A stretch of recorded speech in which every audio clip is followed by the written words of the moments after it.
right, here we go. How far did the paper airplane go? If you can't measure it, it's okay if you don't have a measuring tape. You can say things like halfway across the room, or you could say things like, when it would hit the couch, it would lock, so they redid it. So say however you can measure it, just you can just go by your eye. But if you guys are doing it without a tape measure or whatever, like I have these lines, you could like after you throw it, go like the sock there, and then you could see if it went further than the sock the next time. Number two, which version of your five planes is the furthest? You do not have to read five. Me and Mrs. Bunch and Mrs. Hallman changed that to three, and I only did two for the. You only need really two overall because that's what I did in class today. If you had a chance to make three, one flew the furthest. Well, I know if you guys didn't have the materials, you would have to say liftoff because that was the last plane I did, and that set all my records. So liftoff was the farthest. I would say the basic part was the second farthest in class today, but I mean overall I've done tons and tons of planes now with all 10 classes. Okay, number three. So right here, let me get that on note color. Right, on this question. If you didn't do acrobatics, don't worry, like say that. Say if you did all distance planes and you didn't do the distance, I didn't come in class. So you could say, hang on, let me finish that. You could say Mr. Durling did two distance planes with no acrobatics. So that would be the answer. What was the question? I said you was running it now while you was talking. Okay. And all right, so we undo that highlighting. And all right, number four. Why why do you think before you answer? Because I need to hear everything I say, then you can go with the answer later. Number four. Why do you think some birds are plane went further than others? I think it's more about the aerodynamics. Could be the wind. The wind type. I'm just saying in general. If you fly yours, or if you're inside, you could say it's the wings are better. You could say the aerodynamic. So we'll talk about why you think it would be further, some are further than others. And then I would say the heavier the plane got, the better mine flew. Sometimes that wasn't the case. Today with your class it was.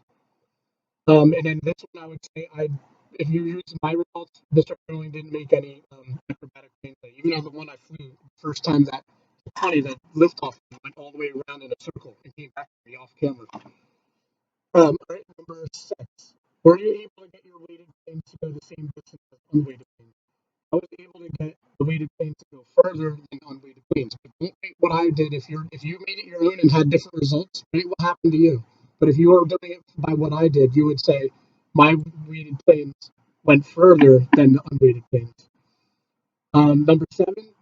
Did I change the design it the only way to get them to fly further?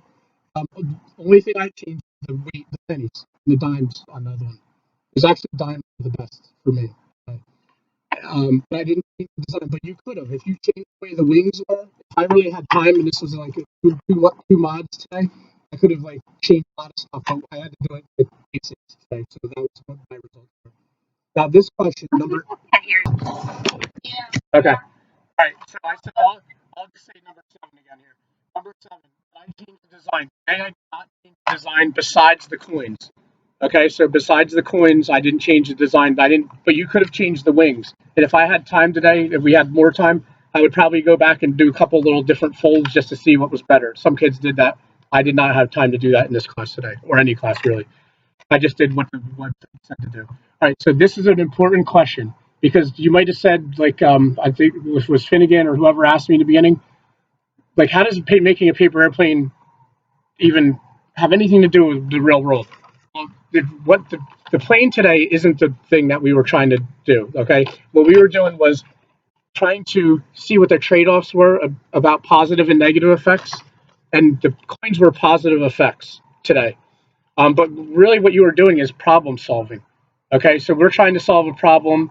Critical thinking is very important. And a lot of people don't have that on their jobs anymore, or a lot of people like it's less and less. I heard from people that do hiring. So what they are happier for is somebody that can solve a problem. Like if you go back to the warm up now and say you had a problem and you solved it, like you went back and redid it like I did when I messed up planes in the beginning.